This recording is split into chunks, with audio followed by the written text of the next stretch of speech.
welcome to the Big 12 Mafia, and I'm going to call this the Magnum PI episode of Big 12 Mafia here on a Thursday evening. We're very glad to have you with us. We normally don't do these shows on Thursday. Nobody goes up against the NFL generally, but just this Michigan news just keeps coming at us, bang, bang, bang, and we've got. I would, if I put myself in this group, I'm being very humble doing it, but 4 great creators here that have been tracking all these stories for weeks now. And now it seems like maybe we have some Michigan stuff that's about to break. And so I thought we'd have a show, get together, talk about what those news items are, and see what we can do to give you guys information so you don't have to do it yourself. I'm going to introduce myself. I'm Nathan Bomber Brown. I'm the host of Big 12 Mafia and the Holy Rival shows, 2 different shows now. Glad you're with us. I want to introduce Greg Flugar, who we all know is the PATC captain and really the godfather of covering all realignment services. And I agree with that. Salute to Greg in that regard. And then we have Big Ten Ted, who has graciously decided to join us. And I really appreciate him sharing his time with us. And then lastly, one of my partners and one of my show, I want to call key partners. What I normally say, Moen. I normally say key contributors, I believe. Moen Show, who's now changed his name like 16 times. If you're still tracking him, it is now the Moen Show. Really quick, while you're here, first time or whatever, please subscribe and follow all of us on Twitter, and then turn on your notifications. That is the biggest deal. The only way you can stay up on all of these things that are happening in the news and on YouTube is to turn on your notifications, both on Twitter and on YouTube. And then I am just going to dive right in. So first of all, introductions. Let's start with you, Greg. What's top of mind today? What's kind of got you thinking about this Michigan stuff? The first thing that struck me this morning today was Adam Rittenberg, ESPN. He had a couple tweets out there, and I think we did learn something that we didn't know before. He said, and I'm looking at his tweet on my computer here, confirm that the Big Ten can initiate its own investigation into Michigan under the sportsmanship policy if it deems necessary. That hasn't happened. So Adam Rittenberg, according to his Big Ten sources, saying that the Big Ten hasn't started their investigation yet. Number one. Number two, but the Commissioner, Tony Petitti, has authority to initiate a probe to determine whether an offensive action occurred. And then Adam Rittenberg followed it up by saying, and this is where I did some poking and prodding today. Adam Rittenberg said, under the Big Ten sportsmanship policy, any school under investigation would have the right to defend itself, outline its position, but disciplinary actions from the league are final and not subject to appeal. So unlike the NCAA, so the Big Ten can come in, start the investigation. If they have a whole bunch of evidence, Tony Petitti's sitting there talking with all the athletic directors and presidents. And if he formulates a judgment on it, then a punishment on it, then he can come down on it. No appeal. There's no 90 days. There's no nothing.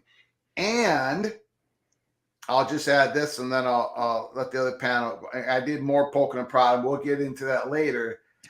And there is certain guardrails around the commissioner in regards to how much punishment he can dole out on most of what he would decide on. And it's like a $10,000 fine.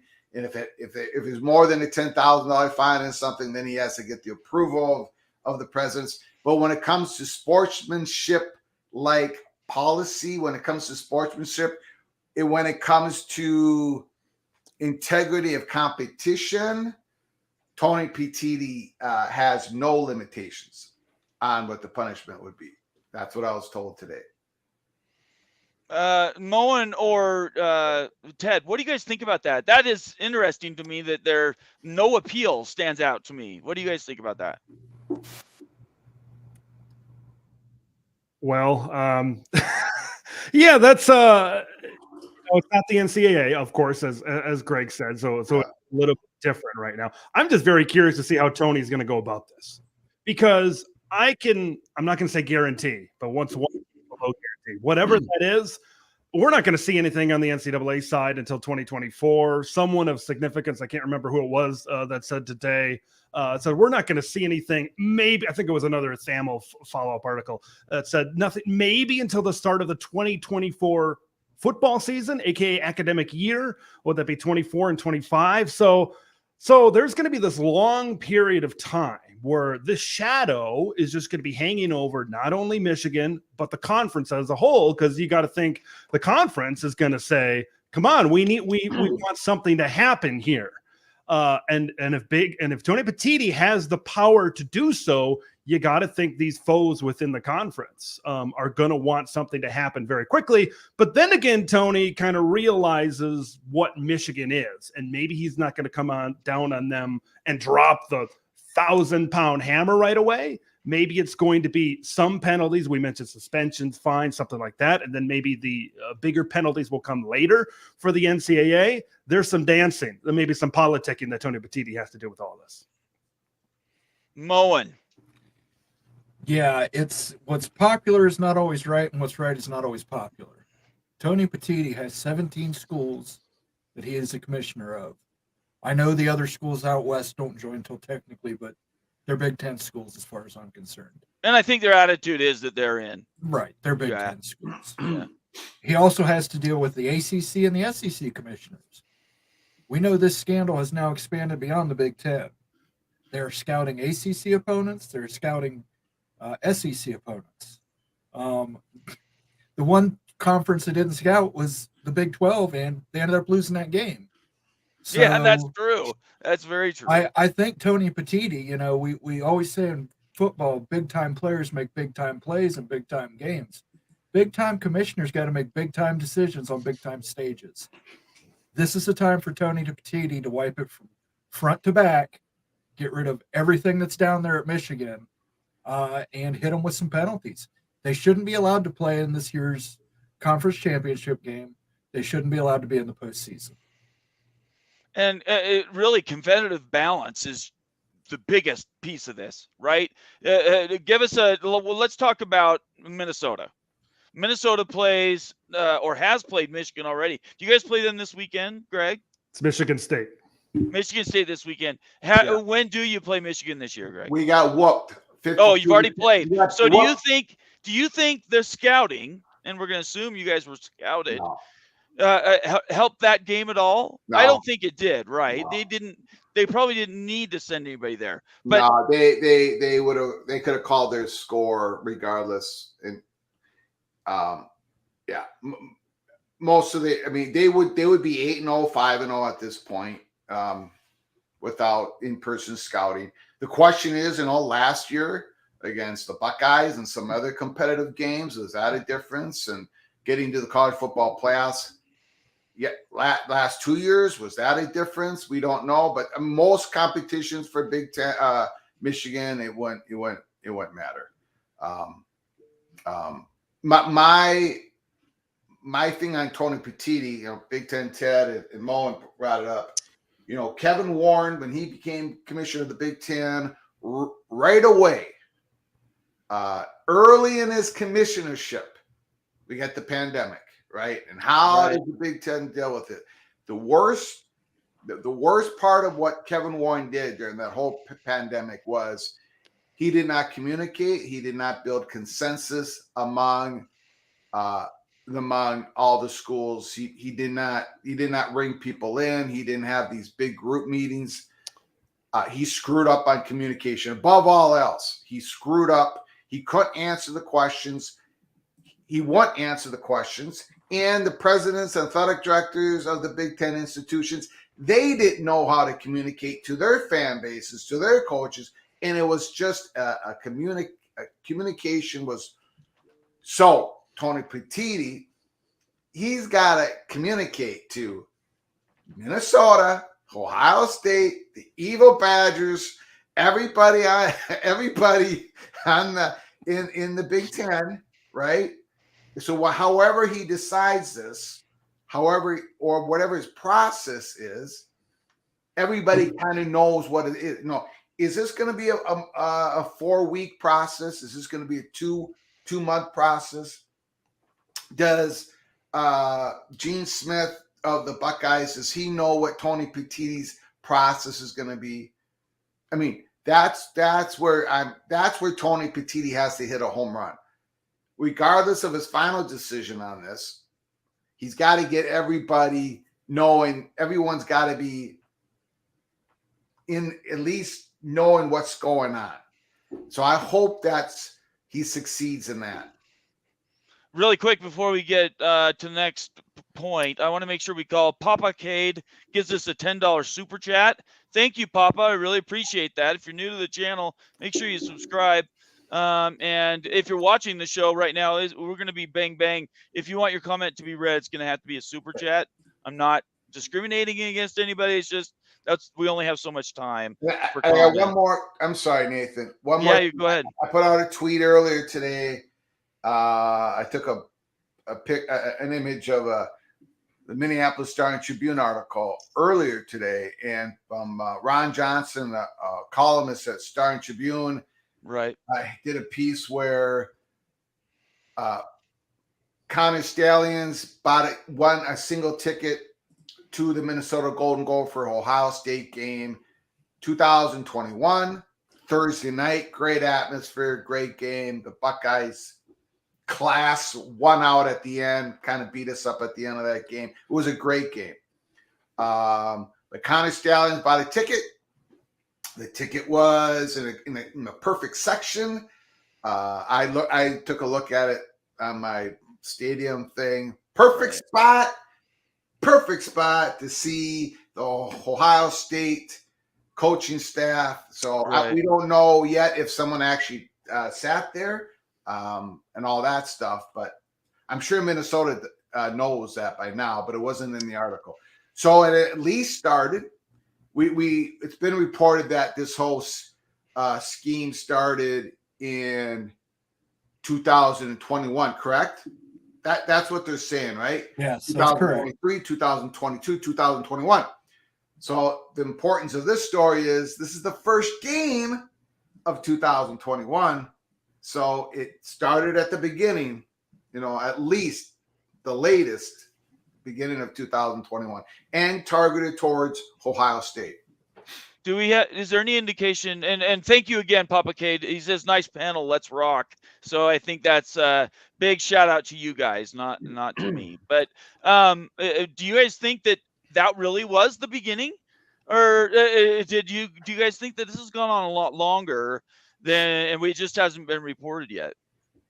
I would say 2021 sounds like a pretty, because there was so much pressure on Jim after 2020. There was a lot of people calling for his head at that point. And there was, of course, all the years before that came very close in some of those years before 2020 in beating Ohio State. And it just never got the job done.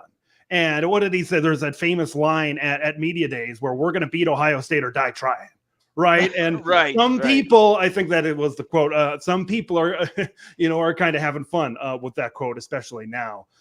So the timeline makes sense. If this is what went on starting in 2021, the pressure is ramping up. Remember, I think before that 2021 season, Jim Harbaugh had an amended contract where he was going to take a pay cut. And there were all these things that he kind of made with the athletic director, to say, hey, your standard, what you've done on the field hasn't lived up to what we expect here at Michigan. And so that really makes sense. And guys, I was just kind of browsing through Twitter right now. And I don't know, Nate, if you want to pull up I know you can kind of screen capture and everything. Sure, absolutely. Ross Dellinger just put out a tweet that said TCU coaches learned from other staffs about Michigan's elaborate sign stealing before their semifinals, but they changed their signs using dummy/old signs to trick the Wolverines. So if you want to pull that tweet up, I will. Let me look up. Let me bring that up. Let me bring that up. 20 minutes ago. Okay, and it was just a regular tweet. I found it. Yep, I got it. Let me bring that up there. Oh, Sorry, go ahead. You can keep going. I just want to make sure I got it up. Yeah. So yeah, like I said before, it was about the pressure. I think at that time. So that's why the timing of this, if all of this does come to fruition, the timing does make sense. And now it sounds like we're pivoting to this whole TCU thing, which is interesting because that's been what a lot of people have said. You know, kind of change your signals and everything. It sounds like TCU was ahead of the game. Well, oops, I apologize. I did the wrong thing. Well, that means TCU maybe got intelligence they were doing it. Sure. Yeah, that's I think what I want to take out of it as well.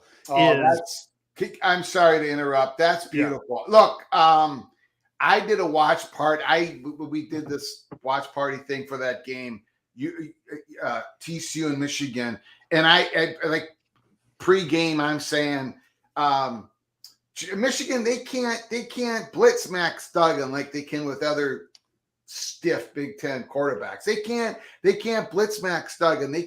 Don't put pressure on him. Sit back. You'll be able to whatever, blah, blah. Let TCU go down the fields. And every defensive play, Michigan blitzed. Watch that game. It was crazy. And I kept yelling like I normally do. I kept yelling, going, what are you doing, Michigan? Remember that, Big Ten, Ted?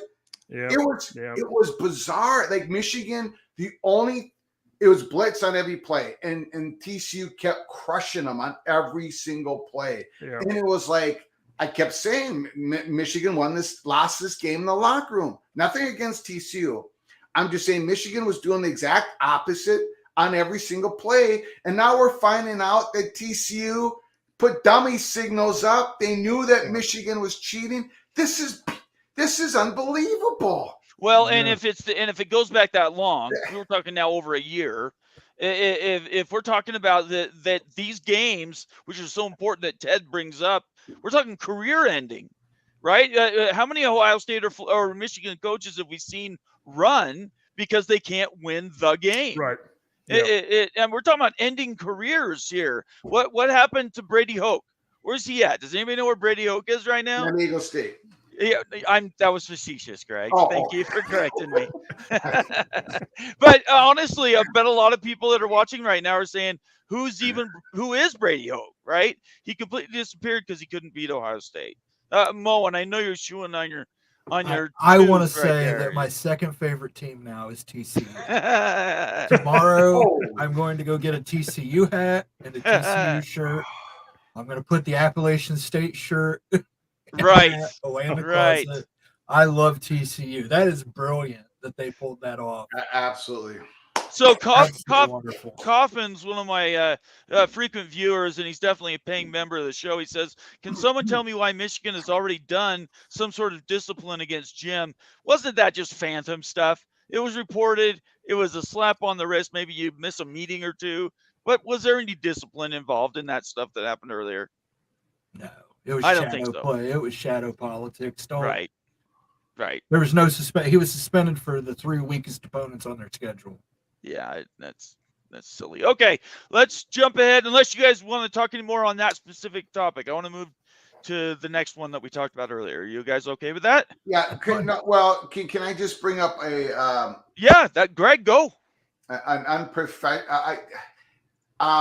This is speculation. Pure speculation, not reporting nothing, not okay. B. Tim and his associates, one of his associates is a Michigan money perch, and so this is just speculation. What a certain person believes might be hindering Michigan right now, or hindered or kind of caused this in the last 3 years, is focused around, again, allegedly, right? Jay Harbaugh. There is some concern about now when you're, and again, I'm not saying Jay Harbaugh did anything wrong here. I am just bringing out a speculation from somebody who knows the people on the sidelines. It's just you get a defensive coordinator and an offensive coordinator, right? And they've had careers before they became a defensive coordinator and offensive coordinator for Michigan. They've had success in the past. So they're getting all this information that they normally never got if all this is true, right? Right. They're getting all this information when it comes to signals, right? And they're getting, if all this is true, they're getting information fed from Connor Stalions, and they're seeing great success, right? He tells them something, it seems like everything's clicking, right? But the worry is that maybe these coordinators or other coaches, assistants would not have opened the door to this if it wasn't for the close association of Connor Stalions with Jay Harbaugh. And if the perception of the Michigan money perch is correct, and of course he's getting this perception because he's talking to other people. This is not a one-man gang here, a one-man band thinking about this. This is just another possible danger point of having a coach's son, nepotism on the bench, because that person becomes more influential of what's going on than they should. Now, the biggest example of that is you got an offensive coordinator at Iowa who's, quite frankly, been underperforming, right? I mean, to an extreme level. And again, he does, but he has more influence on the Iowa program than he should after these years because he's the son of the coach. And Jay Harbaugh, when Jay Harbaugh's, according to this theory that people are having, if he has this close bond with Connor Stalions, Jay Harbaugh is the special teams coach. It's sort of like Jay Harbaugh is giving Connor Stalions the green light, so everyone has to kind of follow in line. You guys see what I'm saying here? Yep. I thought that was interesting. I thought I'd bring it up again. Jay Harbaugh may not know anything about it, may not know the ski or whatever. You guys know the rest. But I just thought that was interesting because it's coming from a person very, very close to the Michigan athletic department, not just the football program. So there's a little bit of worry there on the whole nepotism angle again. Moen. Yeah, I just wanted to say I think it's extremely offensive to call Brian Ferentz an offensive coordinator. You have to put an offense on the field. Do they even have an offense? I don't think they have an offense. For those that are posting on the side and asking why Immaculate's not on the show, it's because he's not feeling well. He has the link. If he wants to join, he's welcome to do that. But Immaculate, obviously, a very valued member of my team and always glad to have him. So Immaculate, we hope you get better. He's just got a lot of tooth pain. I keep telling him just, morphine goes a long way. That's all I'm saying. All right. So let's move to this next thing, because I think this is where we can start to move this along. So what got me going and why I called Greg to do this show in the first place is because of this post that we had, and I'm not going to run it because I don't want to get banned or whatever, but it's this Colin Cowherd clip. I will post the link. I'm not going to run the video. You can find it yourself. But basically, he's telling everybody, oh, this isn't that big a deal. This cheating scandal, everybody does it. It's not a big deal. And because everybody does it and it's not a big deal, let's just close your eyes and move on. And they'll be in the, the championship game in 2 months. I thought that was so bad form because he's basically telling everybody else he's the smartest guy in the room. And I know for a fact Colin Cowherd is not the smartest guy in the room. So first of all, what'd you think about that post? And second of all, what do you think the effect is out in the world now, this PR front? We're hearing these, I'm seeing things on Twitter, basically people excusing this behavior, sort of a preemptive strike to doing any type of a punishment on this school. When I was growing up, my dad always used to tell me, consider the source. When you hear something from somebody, consider where it's coming from. When Colin Cowherd talks about Jim Harbaugh or USC, you need to take it with a grain of salt. Like, that's the first thing. The guy loves Jim Harbaugh and he loves USC. So as it pertains to this, he's kind of talking about the method of how these things were acquired. He's comparing it to, when you bought tickets, you had to stand in line. You had to do this back in the day. When you filmed and did the stuff, like if you did filming signals back in the day, it's a tripod, it's a camera, it's video equipment. And that really doesn't matter.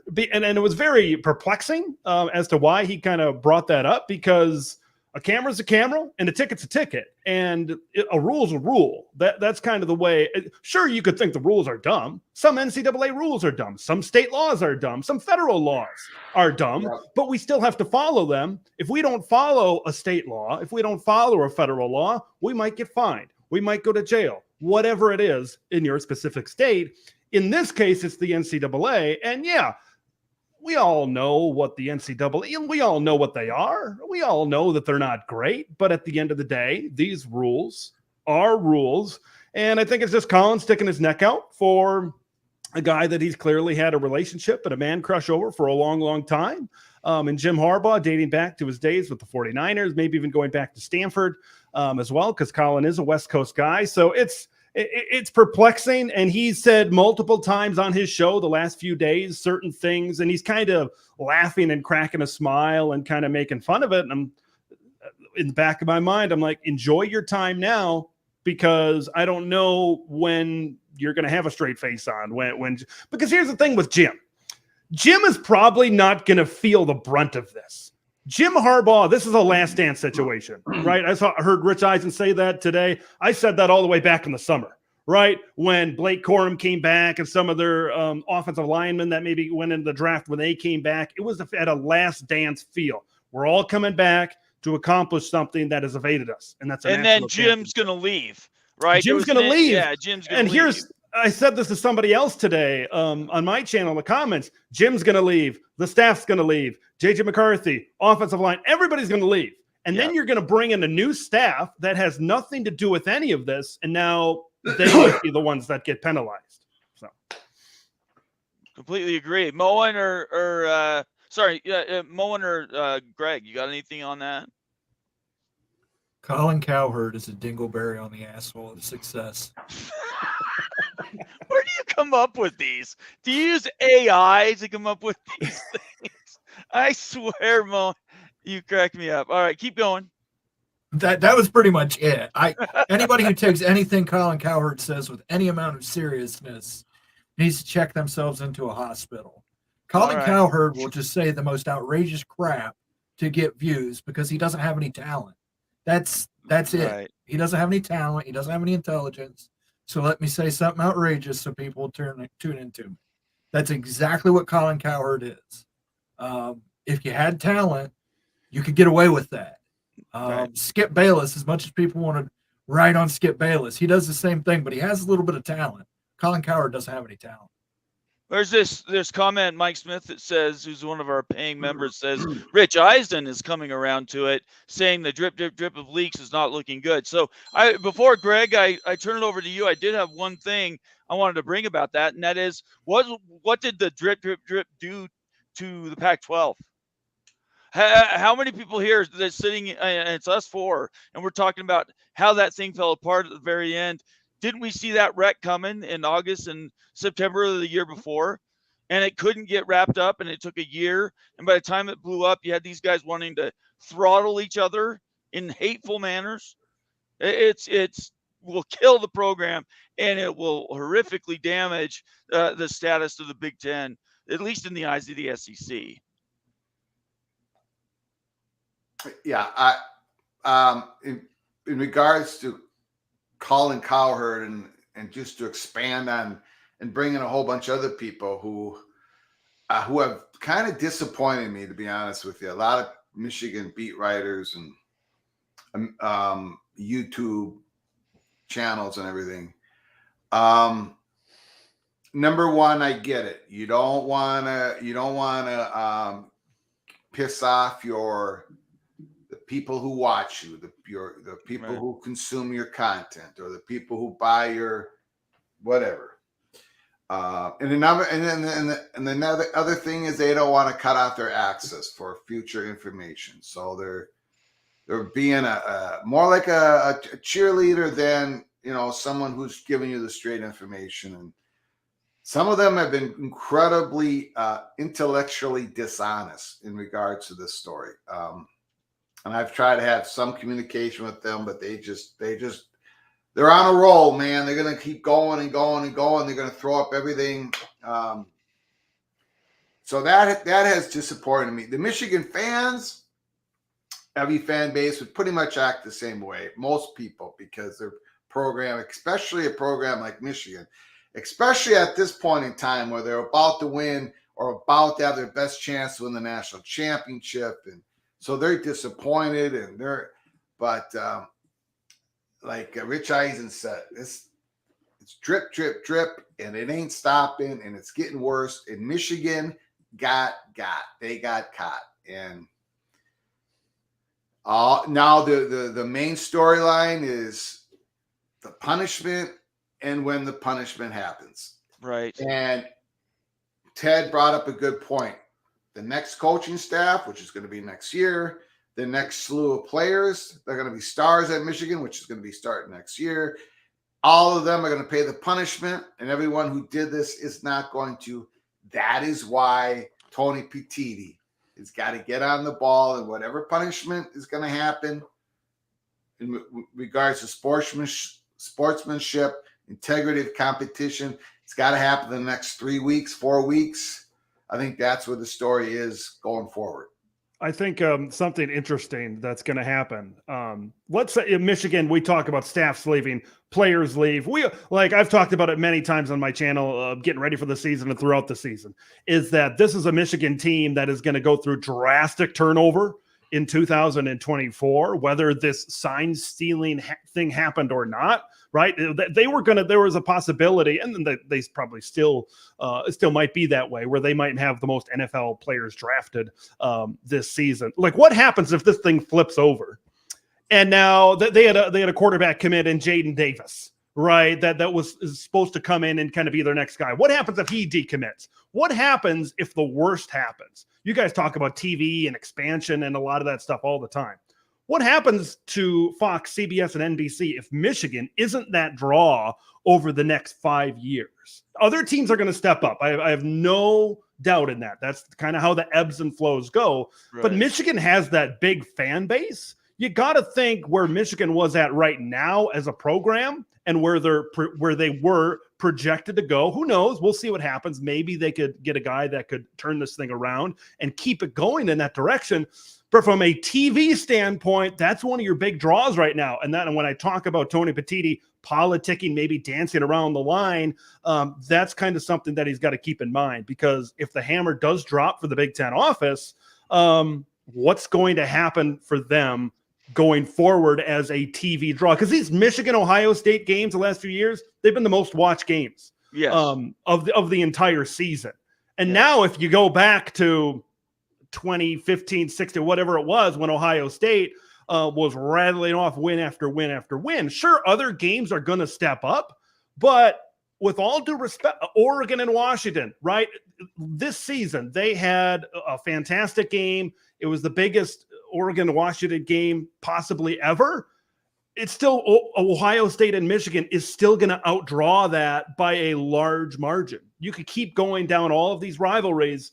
Wolverines and the Buckeyes have something special at the end of the year from a drawing standpoint, from a TV standpoint. No one's taking back anybody's money. Okay, that's not going to happen, but it's just going to be interesting to see how, if the worst happens and if the Titanic does really sink for Michigan and they kind of go into a Rich Rod or a Brady Hoke type of era, what's going to happen? How is that going to change the dynamic of the conference from a TV and a revenue standpoint? Just something to think about kind of as this all unfolds. Moen, I'll let you answer and then I'll follow up you.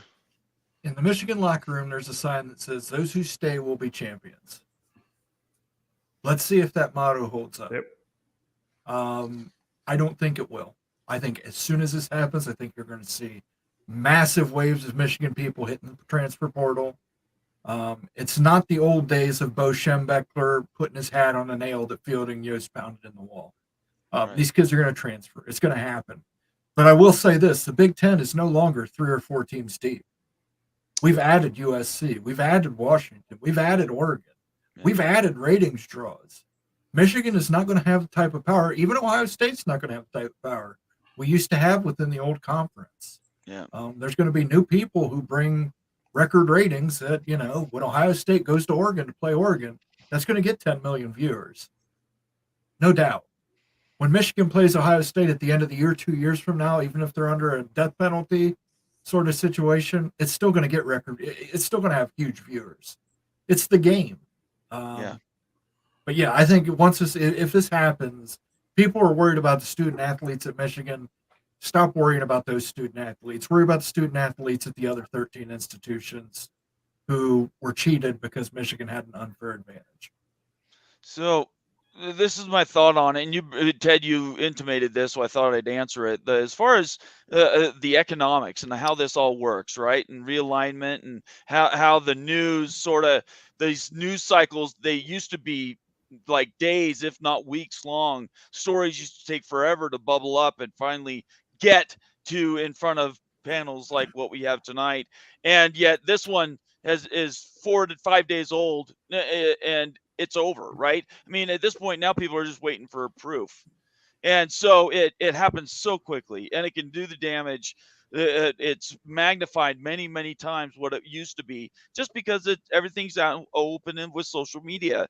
Everything is now. Everybody's attention span is very short, which means they're very critical, hypercritical, I would even say. They want to rip the Band-Aid off, get the, burn the scar, cauterize it, and then move down the road. So I think it's going to take a massive hit. I realize it's the game, and they are the monolith that is Michigan, the winningest program in the history of college sports. But at the end of the day, the competitive balance issue has to be solved. It can't be a question. There can't be any nuance to an answer on punishment. And I think it has to be very clear cut, because if there's any question to how these games are managed going forward, it's not going to be the Big 12 schools that are going to be complaining. It's going to be the Big 10. It's going to be the SEC. It's going to be the ACC. It's going to be the Big 12, because they're the ones who are going to be impacted when it comes to the college football playoff, and potentially their schools being left out. A Michigan team that has a question mark over it, how many people think they deserve, even if they are undefeated, even if they beat Ohio State, that they deserve to be in the Final Four teams? Yeah, I don't know. Yeah, you bring up a great point. I mean, that's what's made this even more serious, is it's affecting schools outside the conference, and that is why I think maybe I'm being really naive, but I think Tony Petit is going to act real quick on this. I mean, in a couple weeks, 3 weeks. I don't know how he can't, unless well, I'm thinking, how much is the NCAA sharing with Tony Petitti in their investigation? Well, right. They share. Do they have access to the same information? Exactly. I brought that up earlier in the week, because we talk about the firm giving this information to the NCAA, but does the Big Ten have the same information? I don't think we know the answer to that question yet. I don't know if they have the same or not, but they had enough for the Big Ten to call Michigan State and say, hey, this is what Michigan's doing. There was the Big Ten phone call to Michigan State. So Big Ten had to have enough to where they would call Michigan State directly. And well, the Big Ten, that's a great question. The Big Ten, Greg, just to put this a cherry on top, not Minnesota, sorry, it's a Freudian slip. You've had Michigan State, now Michigan, Northwestern, Penn State still coming out from that cloud. That was over a decade ago. These are not good news items for the Big Ten, and they tell everybody they're the best league in the country. Becky, go Huskies. By the way, thanks for being here, Becky. She's a UW booster. She says Big talked about legends and leaders. It's time to lead.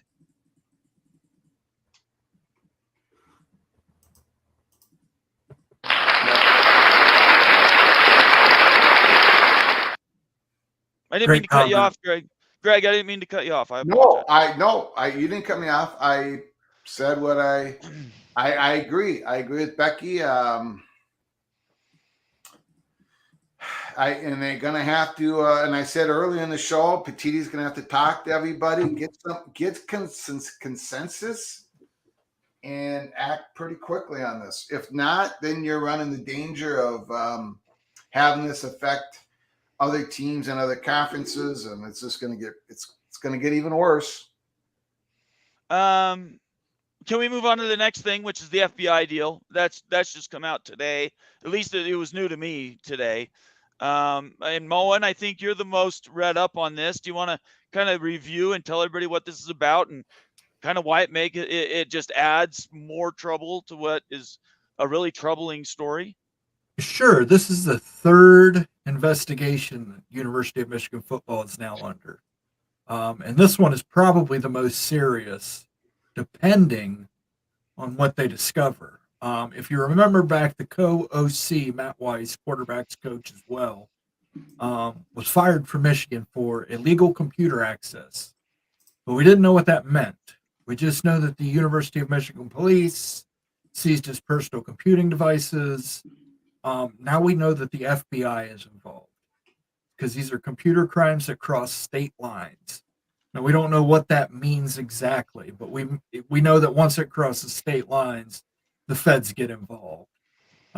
This isn't necessarily linked to the cheating scandal. It might be. This might be one of the ways that the information found its way to the NCAA. But it's significant. It's a significant update to this case that the Federal Bureau of Investigation has got involved because there are victims, multiple victims across state lines. Ted, do you have anything to have you read the article? I have not read it. I've skimmed through it a little bit, and I kind of got the gist of what's going on. They still haven't really described. We talked about things happening over state lines, and it was kind of weird when Matt Weiss got canned. It was when this happened before. It was a story, and it wasn't a huge story at the time. It just happened, and then we all just kind of moved on. It was like, oh, that's weird. I don't know what he did, but whatever. And then we just kind of moved on. Now this is because it's interesting timing because of what's going on. When we talk about computer crimes over state lines, does that relate to kind of what's going on when we talk about crimes and federal crimes? I don't know. I don't know. It's just the timing's interesting.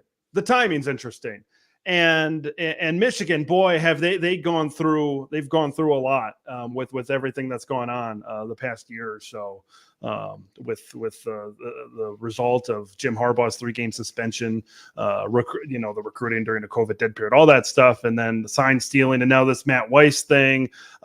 It's tough. That's why, you can take each thing individually, but when you put them all together, it's hard to see what's the best scenario? What's the best thing for Michigan that can happen? That's what I've been kind of thinking about this. As this stuff has been happening, I'm just like, what's the best case scenario for Michigan? I'm trying to think about this in my head. The best case scenario, I think, removing the coaching staff, maybe like we said, getting a new coaching staff in there, and maybe they don't come down on them as hard. Maybe, even though I don't think that's what's going to happen. It's hard. I'm still trying to put it together in my head, what that scenario is when you factor in this plus this plus this. Michigan's got a lot on their plate. I don't know if they've ever gotten a notice of allegations, even from this cheeseburger stuff, this COVID stuff that we talked about before. They haven't gotten a notice of allegations and stuff for this, obviously, quite yet. So it might be some time. The NCAA might bunch this all up into one and maybe hand down one penalty at once, but it's hard to imagine. I'm still going through what the best case scenario could be in the Wolverines, and it's hard to imagine that it's great. Moen, do you want to? Yeah, the best case scenario for Michigan is to stall until they can get Michigan into the college football playoffs. Yeah, and stall. And then after the season's over, whether they win the national championship or not, then they can go in and fire or Jim Harbaugh will do a Pete Carroll and move on. Sort of situation. But that's the best case scenario for them, is to stall. The problem is these leaks keep coming out day after day after day after day. Right. You're taking a molehill and building it into a mountain every single day. At some point, somebody has to step in and say, you know what? Enough. Jim Harbaugh, you're fired. End of story. Your defensive coordinator's fired. Your offensive coordinator fired. Fired. We'll put together a skeleton staff. We'll play the rest of the season. Well, interesting. Oh, go ahead. No, go ahead, Ted. Well, what's interesting about all of this and going forward. Now I lost my train of thought. You can go ahead. I forgot what I was going to say. I apologize for interrupting. You're good. You're good. I didn't mean to. You're good. I'll think of it later. I was just going to say the biggest deal that I think in the most relevant piece is that as these things pile together, Moen said this in the pre-show, basically there's a lack of institutional control. That's what it basically comes down to. How many times have we seen this at other programs?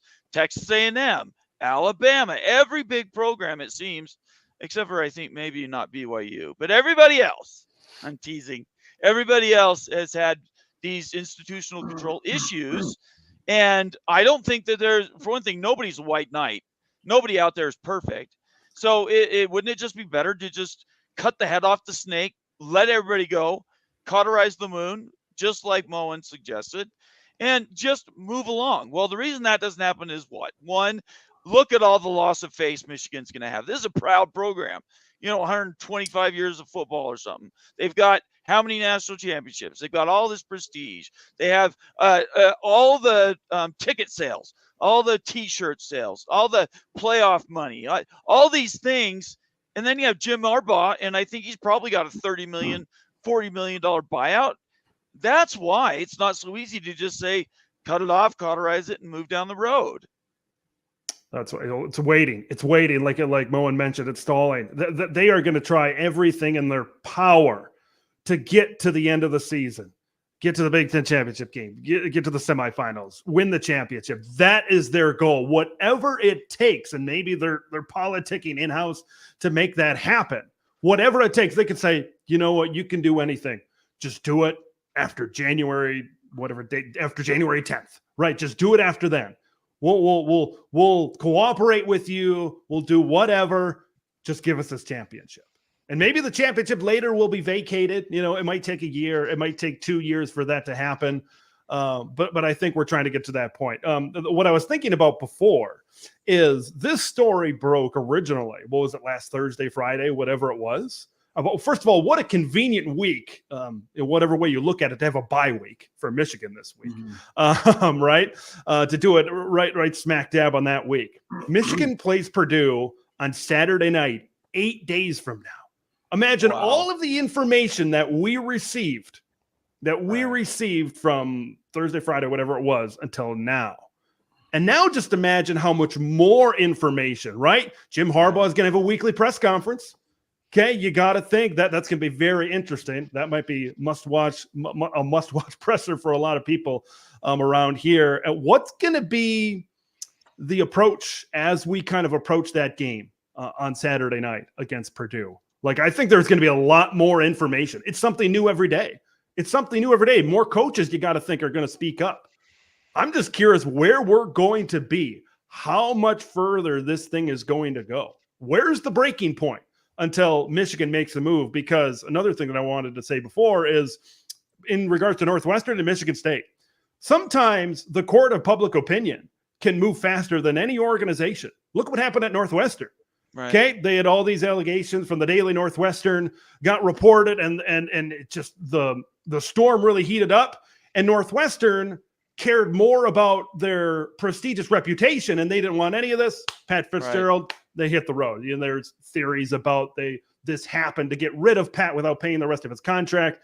Right. They just signed. And then you look at Michigan State, right? That's another thing. In the court of public opinion, he got fired. A lot of pressure on this university. So where's going to be the court of public opinion? The thing about those two schools is in the offseason, a good amount of their fans kind of wanted those coaches gone, considering the lack of success that those two teams. I think this thing is going to take a little bit longer than maybe a Mel Tucker situation or a Northwestern hazing situation, because of how revered Jim Harbaugh is as the ultimate Michigan man, Right. and how great their chances are at a college football playoff national championship. That's why I think this thing is going to take longer in terms of the court of public opinion than it did at Northwestern and Michigan State. The competitive balance issue has to be one driving everybody else's thinking. These investigations, they're going to sort themselves out. The FBI being involved, they'll get to the bottom and all the facts will come out about this guy that's traveling the universe to go watch games, or hiring people to, at least. That'll all come out at the end of the day, and maybe it'll be soon, maybe it'll be long, but nobody really cares. What people cares about is, in 8 days, do they get to suit up with Jim Harbaugh as their coach? In a month and a half, do they get to play in a college football playoff game? I guess it's 2 months. These are things that I don't think any of us can answer today. But man, I got to believe that if I'm sitting in, let's say, Oklahoma, and I'm undefeated, and I'm I'm on my sort of victory tour through the Big 12, and I get to the end and I happen to slip and I lose one game, are they going to be screaming and yelling bloody murder if they don't get in? They're 5 and Michigan gets in. Boy, that's going to be, if you get some of these undefeated, like an undefeated Big 12 champion, you get a Pac-12 champion that wins out. Let's just throw out Georgia wins out. Washington goes. Yep. Florida State wins out. Maybe Washington gets in there undefeated. And now you've got, the Big 12 is a great example. If you got Oklahoma, who's undefeated right now, I believe, if they win out, and now you got Michigan, let's just say they win out ahead of them. I think, to be honest with you, even though Michigan's on the field, it appears that's the best chance for the Big Ten to win a national championship. I think in the back of my mind, I know it's in the back of Moen's mind, I know it's in the back of some other people's mind. It's like, maybe it'd be best for the Big Ten to maybe Penn State pulls the upset on Veterans Day. Right. Maybe Ohio State gets it done. And maybe let's just have one of those two teams, because now you have an undefeated Michigan in the playoff. Yeah. That's going to get even more attention, right? If this cloud is still hanging over their head. Whereas if they're playing in the Peach Bowl against whoever, nobody cares. It's not going to be as big of a deal. So, no. Moen, I see you back there just wanting to punch somebody. What's your thoughts on you guys get to the championship game, or you win the game and then lose the championship game? I did that the reverse. Michigan beats you, but you're 5 in the final poll. Right. Well, for starters, I don't want to take anything away from the Michigan players. Michigan players are talented players. Yeah, I don't think we said anything about the players. Yeah, so. I don't want to make it seem like I'm complaining that Ohio State lost because of stealing signals. No. I think Ohio State lost last year because Ryan Day did a poor coaching job. He coached not to lose instead of coaching to win. So I just want to put that out there first, because I know Michigan fans in the comment section are going to be hitting hard. But yeah, I don't think that you can allow Michigan to go to the college football playoff, especially when you look at like the ACC. It's looking more and more like Florida State's going to finish that out undefeated. Right, I agree. You look at the Pac-12, it looks more and more like Washington's going to finish that out undefeated. I think so. You look at the Big 12, it's going to be real close. Oklahoma might have to beat Texas one more time, and Oklahoma gets in undefeated. The SEC championship, Georgia might be the top of the class in that conference, and they're undefeated. So now we have 5 undefeated champions. Mm-hmm. How do you weight Michigan in there? I think you have to have those guys in the room are going to say, hey, Michigan was stealing signs early this season. They're weighted number 5. It's going to play something in that college football playoff selection. Well, and I guess we can even put that out. That is one way they could control it without making any changes, is just vote them out.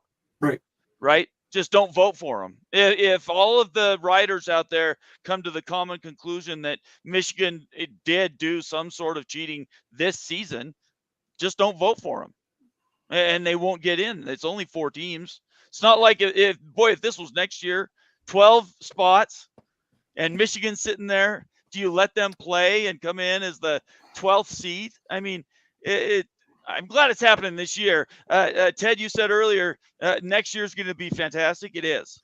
24 Oh my gosh. is going to be an amazing year. You've got now an A4. You got everybody consolidating into these 4 power conferences. These teams are ready to jump and get out there and do some battling for 12 playoff spots. I'm just very curious, even in this year's 4 team, let's say you get those scenarios where you get Washington, Oklahoma, these schools, Florida State, right? They all run the table. And you got an Ohio State team that's sitting there. Let's say unfortunately, let's say they lose to Michigan by 10, right? Say it's closer. It's 30-20 or something. They got wins over Penn State. Let's say Notre Dame wins out and they're 10-2. And let's say the committee kind of goes with what you're saying. Say, Michigan, you kind of had an upper advantage throughout the first half of the season. I'm very curious where they would put Ohio State in all of that, considering their resume. Are you going to leave a Big Ten team? Yes, it's happened before. You're going to leave a Big Ten team out of the playoff. How do they? That's going to be an interesting debate, right? This 4-team this year, this is a perfect year for a 12-team playoff. It was already going to be crazy when that first playoff rankings came out. And now you throw this cloud over Michigan. That's the one thing. I know we're going to talk once we get to Thanksgiving weekend, this is all going to play out. We're really going to have a preview on it when we hear those first rankings. Is that coming up this Tuesday? It is Tuesday. It is Tuesday. That's usually first week of November. Yeah, that's going to tell us what the committee thinks right now. And of course, more information is going to come out in theory, more information is going to come out as we continue throughout all of this. But where is the committee? Okay, because before all of this, Michigan had a gripe to be number 1 in the country, how dominant they've been. Georgia struggling with Auburn, Georgia struggling with South Carolina, right? They were the most dominant team in college football. And now with this cloud hanging over their head, I don't think there's I shouldn't say that. I think it's very unlikely that they will be number 1 in the country. I think at the very top, they're going to be number 2. I think they're going to put Georgia number 1, but maybe I'm wrong. I'm just very curious maybe they go down to 3, who knows? Hey, Ohio State, look at their resume. Maybe they jump up to number 2. That's going to tell us a lot as to in terms of what the committee, how they view Michigan going forward. Greg, you've been sitting down there very patient. I know you've all made great points, and I want to pick out some of them.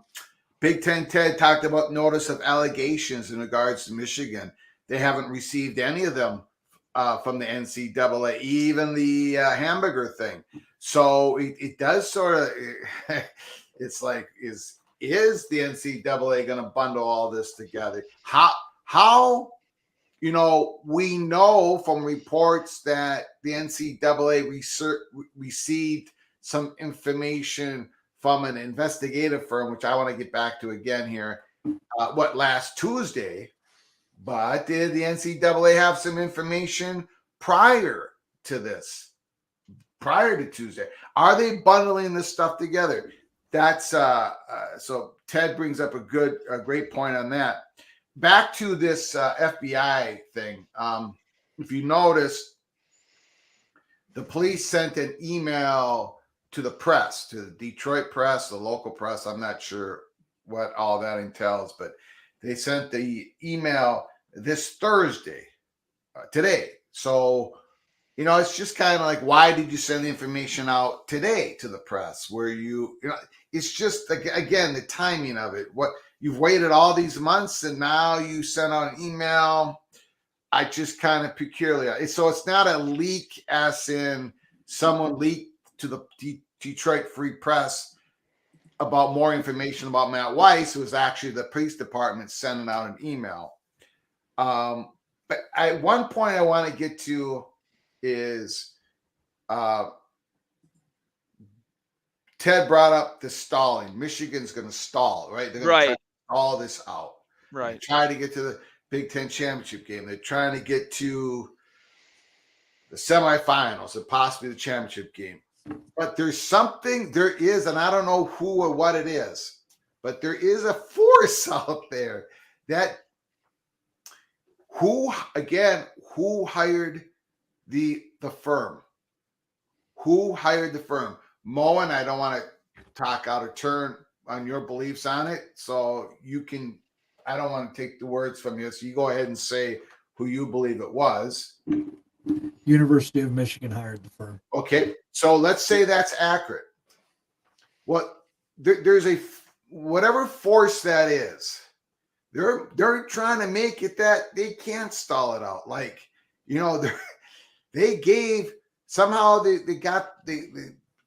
gave access to the firm, or the firm bought the information. I don't know how it all happened, but firm got this information. They got it over the NCAA. So there's a force against Michigan. Is it internal, external? Don't know. But there's something going against Michigan on their stalling. And is this all they got? Do they got more? Are they going to keep leaking to the press? Press keeps getting more and more information. So Michigan's stalling, but there's this other force that's, no, you're not going to be able to stall this out. And that's where we're at. I hope the next thing that drops on the story is who hired the firm, because that's going to tell us so much. There's been a lot of comments on my channel recently from the Michigan faithful as how did the firm get this information? Right. How did they hack into the Michigan computers? How did they do this? How did they do that? That's illegal. This evidence is going to get thrown out, right, as you might see in some of these other cases. You know, I don't think that's, I think in a case of this notoriety, in something of this notoriety, there had to be some permission granted at some point. That's kind of where I'm at. Could it have happened? Maybe, but it's very highly unlikely. And, you know, like you said, so some of you guys have brought up some situation of how that permission was granted. You know, it's in theory, it's got to be from within somewhere. Someone's got to grant access and grant permission inside the university somehow. That's a big question right now. So yeah, that's been talked about by some of the Michigan faithful right now. But yeah, I wouldn't say that's very likely that they would have gone in there illegally and obtained this information. Well, but maybe. Because I mean, it's possible. Like I said, it's possible. Because in this case, and tell me I'm wrong, but in this case, I don't think we have what is that called? Fruit of the poison tree. Right. Okay? Because this is not a criminal case. That's right. Well, this is all civil. There might be points of criminal case in this. Yeah, Connor Stallions might have a civil problem with the U.S. Naval Academy because he took some data, he kept it, maybe he didn't erase it because he was. So that's another reason he may have to squeal or he may have to plea bargain, whatever. So there may be criminal civil cases built within all this, but when it comes to getting this information out on Michigan and whoever hired the firm, it might not be fruit of the poison tree. Whatever comes down to Tony Petitti and what happened, he's going to be able to act because of what the information says, regardless of how underhanded it was in getting him the information. You know what I'm saying? Because it's not a court of law. He's the commissioner. And it doesn't excuse it, right? However they got it at this point, because we're not policemen. It's not so much about that. It's about what actually happened. I think that's what matters most. So one good point that a lot of Michigan people are saying is it does have some importance how the firm got the information, because someone could have set Michigan up. I mean, you can't, you have a certain chain of, what is that called? Chain of evidence. We handed over the evidence firm to the NCAA, who someone might have planted this, whatever, so there is some importance to it on how the firm got the information, but overall, the whole case isn't going to be thrown out. No, it's not that kind of a story. I don't think No, it's not that kind of a story. Moen, did you want to add anything to that? No, I would just say, with the Weiss investigation going on, Occam's razor usually the most likely is the most likely. Yeah. And most likely is this is information that was gleaned from the Weiss investigation that ended up coming to light and being pushed towards the NCAA, either by somebody within the FBI or somebody within the Michigan State Police Force. It could have been a secretary. Yeah, it could have been anybody. A graduate, a secretary that's a graduate of Minnesota. You know, I mean, it could be anybody because it isn't a legal proceeding yet. There's investigations and other things, but right now the court is public opinion, as Greg has said over and over again. It's us. It's what their perception or our perception of them and how they're operating. I want to get through a few. We had some amazing comments as we've gone through this panel discussion. This one was earlier. It says Kenneth Evans says, even Vegas knew that there was something going on because of Michigan's record against the spread since 2021. I wish I would have kept that tweet that came out last night that showed his record from 2016 to, I think it was 18 or 19. And then, or no, it was 20. So it went through when he was hired to 2020. He was upside down. It was like 13 and 20 or something like that. Then you look at the other side, since 21 against the spread, he was like 21 and 8 or so. I'm making up numbers because I can't remember the tweet, but it definitely, there was some betting things that were going on. And so, I mean, what do you guys, that's really, I think one of the biggest deals is, besides the competitive advantage, we have people that are losing their house checks on these things. Yeah, that's something that I'm sure they're Vegas is not gonna take here. So yeah, that's I saw the record against the spread. It's gotten a lot better, right, since we've gotten to 2021. We'll certainly say that. But has the Michigan talent gotten better since 2021? Yeah, probably at the same time as well. Both things, not saying it's one or the other. Right. Both things can certainly be true at the same time, as the saying goes. But yeah, it's Vegas might be losing some stuff. So they might want to get back some money they lost, so to speak. So it's just one of the many questions that's yet to be answered. I think one thing we've learned, talking throughout all of this, and I'm sure each one of us has kind of done our own digging and research, is a lot of questions. We keep on learning stuff every day. No doubt about that, but still a lot of questions. A lot of questions to be answered. Where's the breaking point? Where's the breaking point for Tony Petitti? How much information does he need before he takes action? And like we said, we talk about Michigan stalling. They're going to stall as long as they can. They're going to push this thing back as long as they can. But yeah, I'm excited to see what happens during a game week. I know we're in a bye week, and I know it's not going to happen till next week. Right. How is Jim Harbaugh going to approach this at his press conference? Okay, how are the players? I feel terrible for the players. As far as we know, they had nothing to do about it, and that's the slippery slope. Excuse me, that you have to deal with. As far as we know, these players have nothing to do with it. Now you're going to penalize them. You're not going to send them to the Big Ten championship. I know coaches are a big deal as well, and like I said. It's a balancing act. It's going to be tough. But as far as we know, this has nothing to do with the players right now. Could we find out more later? Maybe. But as of right now, it doesn't. Should they be punished? Arizona State would tell you they might do it themselves, right? They might get ahead of it and try to punish themselves to circumvent or at least to postpone their competition. They might say, for half a game, Jim can't coach. I don't know what it would be, but they might try to preempt it.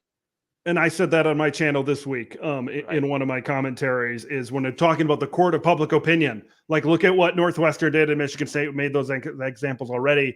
Kind of once the firestorm started, they made the move, right? We talk about the preemptive strike is kind of how I worded it. And other schools have done that. You mentioned ASU. Other schools have done that throughout the history of the NCAA. Hey, if we penalize ourselves, maybe when the NCAA comes calling in a year or two, they're going to take it a little bit easier on us. When will that happen at Michigan? Is that what you were going to say, Greg? No, Ted brought up another great point, though. No, I was just going to I'm sorry. I didn't mean to. I was just gonna say I was asked on Twitter during the show. I was asked, why are you taking this so personally, Craig? Why are you taking this personally? I said, I'm not. We follow the stories. We report on the stories, right? Right. But you know what? Now that I think about it, I think I am going to take it a little personally. I'm kind of pissed sitting here because I'm reading this TCU game. I mean, just that game alone. I just read a little bit more. Ross Dellinger, TCU was tipped off. Yeah. Because it was so, and the coaches knew it. The coaches didn't have the proof that it was in-person scouting, but coaches across the country knew that Michigan was blowing everybody out when everybody out. I think they called it like the best in the world or something. It's in the article. When it comes to stealing signs, because they were doing something that no one else was doing, right? If TCU wouldn't have been tipped off, what would have happened in that game? TCU would have lost, right? So, yeah, you know what? Now I'm kind of pissed thinking about it. Excuse my language. Now I'm getting kind of mad because you were trying to steal TCU's ability to win that football game. TCU probably wouldn't have won that game if they wouldn't have drawn up dummy signs.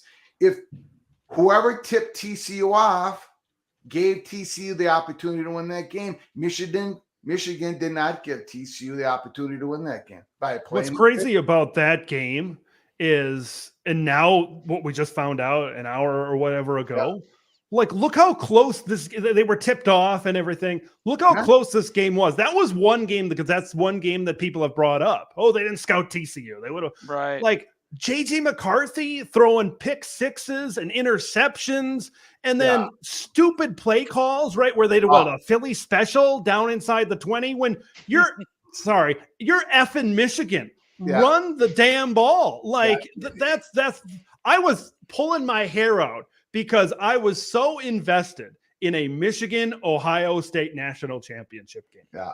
All right. And as that night continued to go on, it became increasingly frustrating. And it all started, Ohio State losing to Georgia. Georgia's a good team. They're a great program.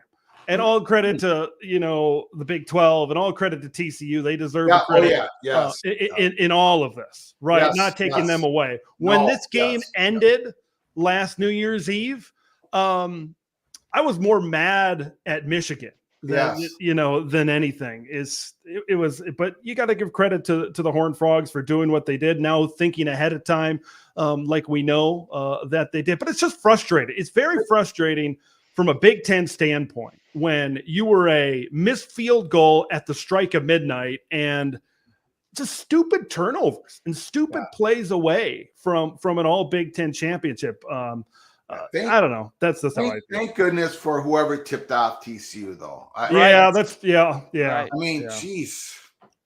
So can I just tell you guys, you just made my day, because we started this show an hour and 14 minutes ago, and you guys were all calm. Everybody was calm and collected.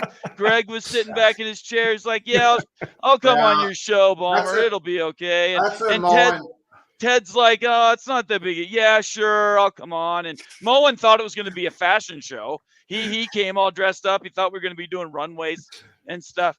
Look, at the end of the day, if it was BYU and Utah, I can tell you right now, I would be up and down beside myself if I found out something like this had happened. I'm shocked that you guys aren't just freaking out about this, because it wrecks everything. Every game you guys have played in the last 2 years is now suspect.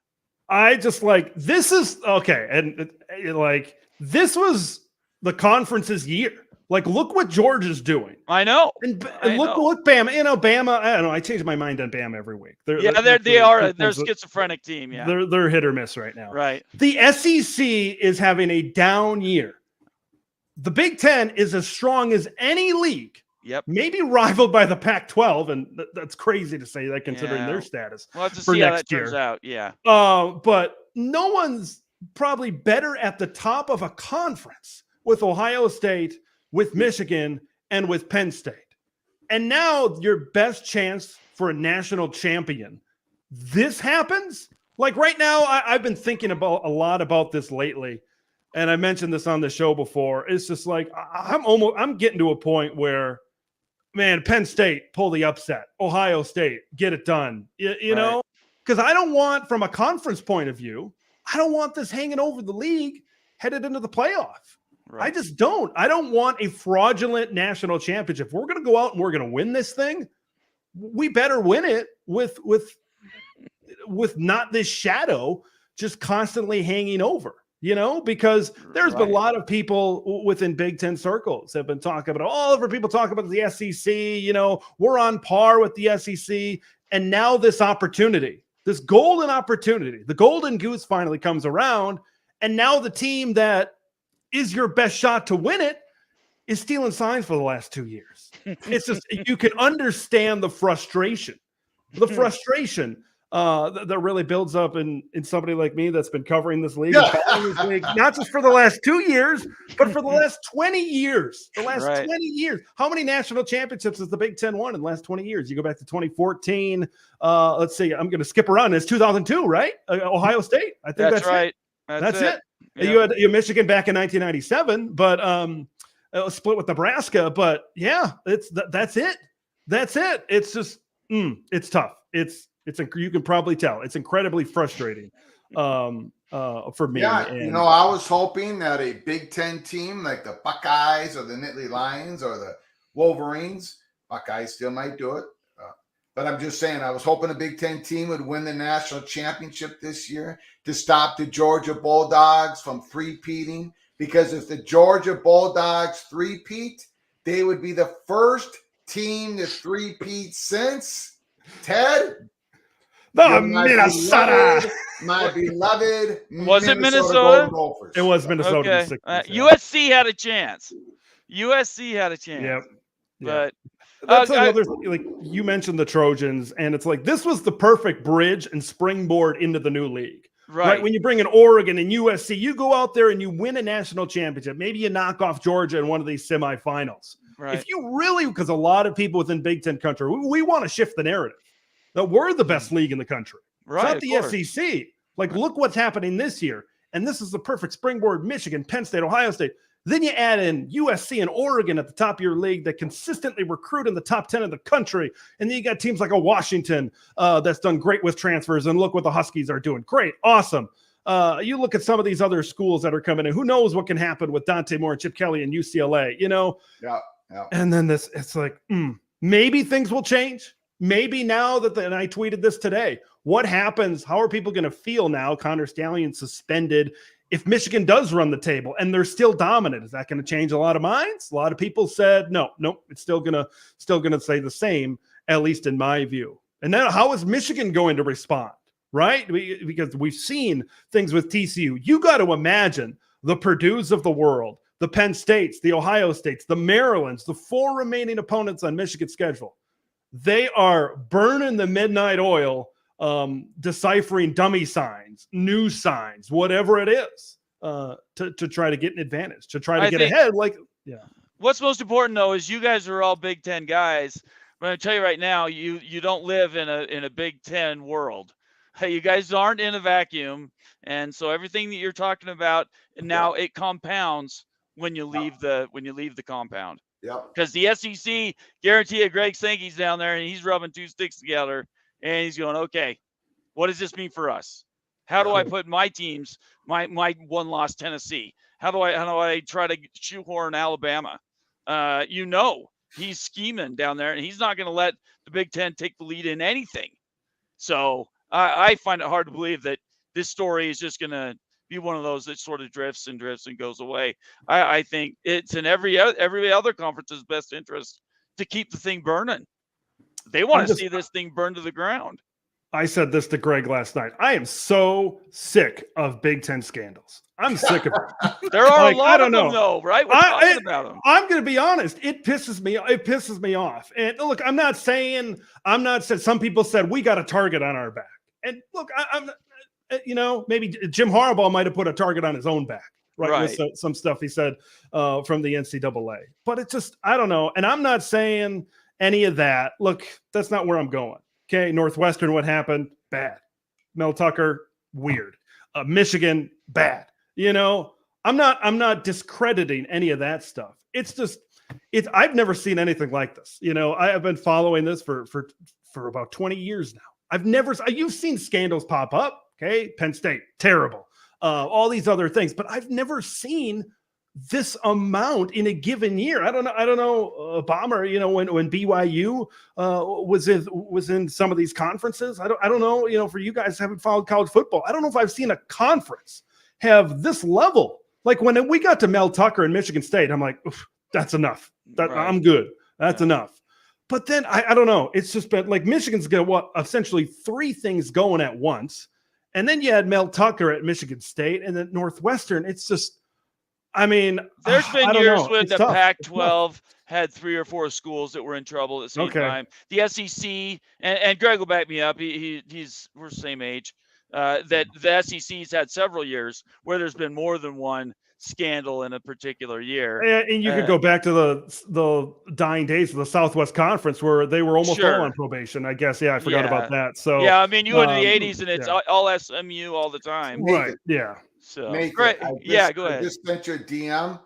I want you to read the article if you got time. I do. Yeah. Can one of you guys answer this comment I put down here? It's been plastered down there for a minute because I didn't know that there was you guys can read this. So when the players are looking at their sidelines, then jumping up and down after reading a call, you say the students have nothing to do with it. But the student athletes don't know how if they got it illegally.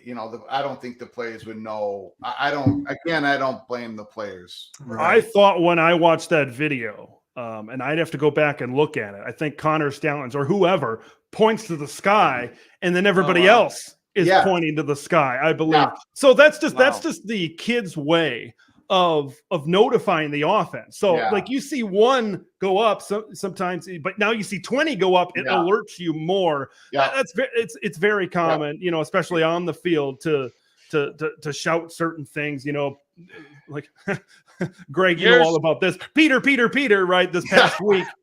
Things like that. People do things in large groups on the football field. And I think that's just another example. Nathan, you got to read this. Okay. All the way down to the end. Okay. Because it gives you a sense. Now I'm getting all upset again. Read that whole from top to bottom on that page. Okay. All right. I'll read it really quick. You guys, just chill out. You're cool with that, Moen? I'm good with it. Go for it. Yeah, Garrett's a great guy. He does some great articles. Yeah, it's not very long. Just give me a second. I'm going to read it out loud. That's what I can do that, sure. Yeah. Okay, here we go. This is from 11 Warriors. I guess this is Greg Hodge. We'll give credit where credit's due. The headline says, Ohio State reportedly warned TCU of Michigan's sign stealing ahead of college football playoff. All right, here we go. Ohio State was one of several Big Ten schools that warned TCU about Michigan's sign stealing operation ahead of the school's college football playoff matchup last year, according to a report by Ross Dellinger. Per the report, the Horned Frog staff started to receive phone calls from Big Ten coaches. From Big Ten coaches about the Wolverines' elaborate sign stealing operation spearheaded by Connor Stallings. Right after the college football playoffs were announced, Ohio State was one of the aforementioned Big Ten schools that gave TCU a heads up. Moen, I want to hear your reaction to that. Literally everybody we talked to knew, one TCU coach told Yahoo. They said they'd say, just so you know, they steal your signs and you're going to have everything, so you better change them. Another coach told TCU staff, Michigan has the most elaborate sign stealing in the history of the world. Wow, that's pretty big. So TCU fought back. The Horned Frogs changed up some of their signals in addition to purposely signaling in play so Stallions wouldn't have time. Wait. But they purposely signaling in plays late. Oh, sorry, I missed a word. Late. Yeah. Okay, sorry. Purposely signaling in plays late so Stallions wouldn't have enough time to alert Michigan coaches. They also reportedly purposefully used old signals to trick the Wolverines during their 51-45 upset. the guy, Stallions, was wrong a couple times when TCU staff member told Yahoo Sports. We rewatched the TV version of the game. You can see him standing next to the defensive coordinator. He tells something to the coordinator, and he points in the air to mean pass. You can see the play sheet he's holding with their hand signs on them, but not all of the countermeasures were foolproof. There are some times in the game that they still got us. A TCU staff member told Yahoo, especially on short yardage. The investigation into Michigan for sign stealing operation remains ongoing. No penalty from the NCAA is likely to be levied until 2024 at the earliest. That answers one question. Yeah. Though the Big Ten could punish the Wolverines earlier if it feels it has enough evidence. So a couple of things. One is plural Big Ten teams. Yeah, I saw that too. Yeah. They already had the knives out for Michigan. They knew what was up. They knew it was Connor Stallions. TCU had to spend a whole bunch of time, right, redoing their signals, dummy signs, instead of doing other things. They caught Michigan a few times. Michigan still got to them a few times. But in Connor Stallions, you could see our hand signals on his placard, right? Right. So, in other words, they had all the signs. They were going into that game believing they had all the signs, signals stolen, right? You make a placard of it. You're not stealing it inside the game. You've got it all done before the game starts. And that's those pictures that we saw where he's basically holding giant sheets of laminated. Yes, against Ohio State last year. So this proves that it was the hand signals of the other team, and it's all pre-done before the game starts. It's brutal. It's brutal. It is. What do you think about that, Moen? Well, congratulations to Ohio State for notifying TCU. TCU, you're welcome. And it was more than the Buckeyes. Right. I'm sure Penn State was involved too. Yeah. But again, the fact that these schools all knew about this sign stealing operation, it's incredible. So, I mean, it's pretty obvious that more than one, probably at least three, I'd say Penn State probably knew. Greg Schiano from his time at Ohio State probably knew about this sign stealing operation. But I mean, again, it comes down to the stupidity of Connor Stallions. I mean, this must be the stupidest person on the earth. Well, yeah, he certainly wasn't Magnum PI or right. I mean, right? Obviously, you're not concealing how to do this properly. I mean, right. The SEC shorts did a great short this week where they show, how they were going to do it. And he said, "Oh, put a pinhole camera in the hat." No, don't do that. Just take this big ass camera out there on the 50-yard line and film it. What are you doing? Don't pay for cash. We'll put it on the Michigan card. Don't be idiots. We need the Sky Miles. So I mean, it's just I'm pissed off too, but I'm not. But here's the thing. I'm an Ohio State fan. If I get pissed off at it, everybody's going to say sour grapes. No, I don't think so. I don't think that's true. I know you don't think so, but everybody's going to say, it's sour grapes from Ohio State fans. I don't think so. Not in this case. I know Ohio State's hated and nobody likes them. Right. But this is one situation where nobody likes Michigan either. And I think it's an embarrassment to the conference. I definitely embarrassment to the conference. Well, and the TD's brand new. This is all under Kevin Warren's watch. He screws up the negotiations for the media deal. He doesn't get the thing signed, so the money and reporting is completely wrong. In that, it's percentages of marked millions off on how much the schools are going to get. So that's wrong. He screwed up. He didn't finish the closeout of bringing in the schools that he wanted to. He got 2, but not the 4. And that's because, like Greg said at the beginning, maybe it was you, Moen, he didn't network right? He didn't ingratiate himself with the people running the conference. So I would put this on Warren. I think Petitti's just going to try to clean it up. Right. Let's look at the expansion candidates too. This doesn't only impact. Imagine Notre Dame sitting out there waiting to see if Tony Petitti's going to do what's right. Imagine North Carolina sitting out there saying, "Was Tony Petitti's going to do what's right?" That's a great. Was he going to do what's profitable? Right.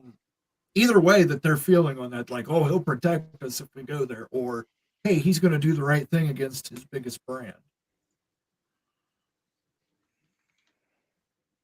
Well, I don't know. We're all sort of talked out. Yeah. At the end of the day, really, there isn't anything else we can say. We're waiting on more reporting. I just want to really thank you guys for doing this show with me. This was a fantastic opportunity to get together, get all our minds and the stories out so everybody knows what we're talking about. And then what my personal journey every day when I do one of these shows is to stop disinformation.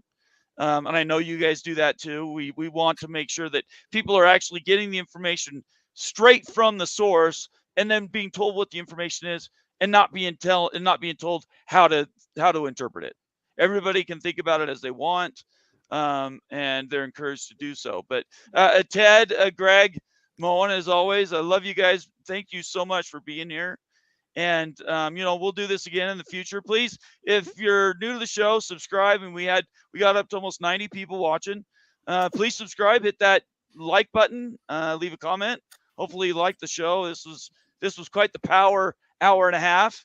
And Greg and Ted, especially, I really appreciate you guys being open to do this. And we'll do this in the future. So, Greg, we'll let you sign out. What do you want to tell everybody tonight?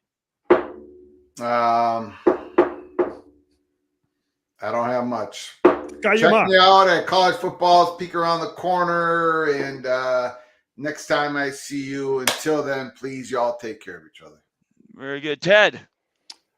Oh man. I'm trying to get past this thing. I want to talk about some football. I have yet to preview a game on the channel this week, so I might have to just dump on and do all 5 games in a single video tomorrow. But yeah, hopefully we'll be having some sort of content on the channel tomorrow, and then I'll be working on Saturday up until the Ohio State-Wisconsin game. So I'll kind of have my thoughts on that one after that game is completed this week. So I appreciate you having me on tonight. It's always good to catch up with you, and just hopefully we can find out more information here in the future, and this doesn't become a huge shadow.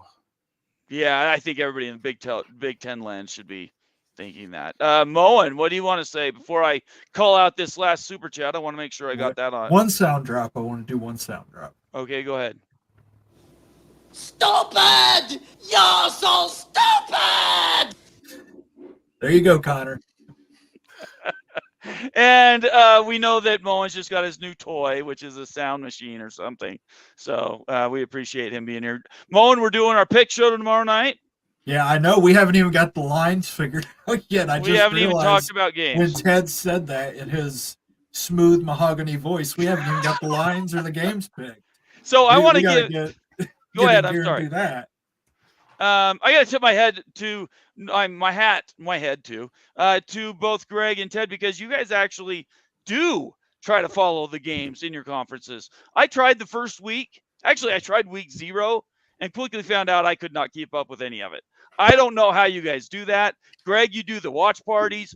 Ted, you're all over all these games every Saturday. Well, that's what I like doing the most. That's how my channel really started, is previews and reactions of games. And then I try to, I watch Greg for this realignment stuff, which I'm still 40% knowledgeable on this conference realignment and TV stuff. It takes a lot of time, let me tell you. It takes. So I try my best on. We have higher academic standards, right? But yeah, the football. I would much rather. I don't want to be talking about signs and stealing and all this stuff. I want to be talking about who's got the better offensive line. I want to be talking about Big Ten football. I want to be talking about Nebraska and Purdue. But this is the news. I think Purdue's going to win, Ted. Well, I picked Nebraska, but that defense, that offensive line in Nebraska, yeah, they've got some issues. Losing Piper and Cork, they got nothing.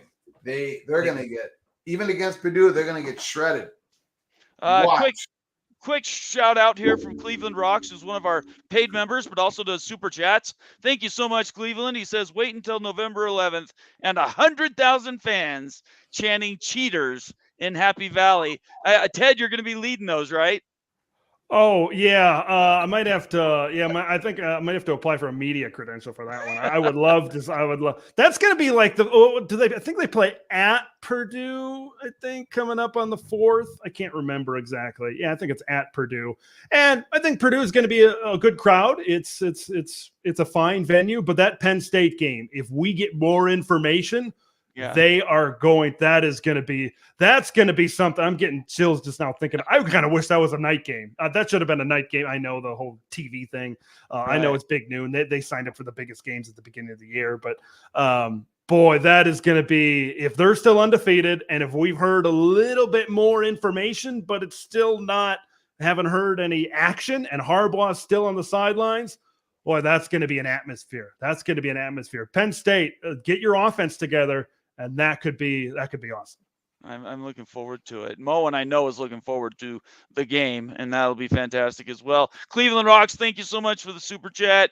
He's saying that's a bad look for both Michigan and the NCAA. I would say it's a bad look for all of college football, let alone Michigan and the Big Ten. So I think we're going to leave it at that. You guys, this has been great. We'll have to do this again in the future, and I really appreciate it. All the people that are watching the show, please subscribe to all these guys' shows on YouTube, and then their names and their addresses on Twitter, and then turn on those dang notifications. I cannot say that enough times. So I'm going to sign out for me, and everybody else have a great night. I think I'm going to do a Spaces a little bit later. Not going to be so much about Michigan, but you might look for that on Twitter. Anyway, everybody have a great night. Stay out of trouble. Travel safe, and bye-bye.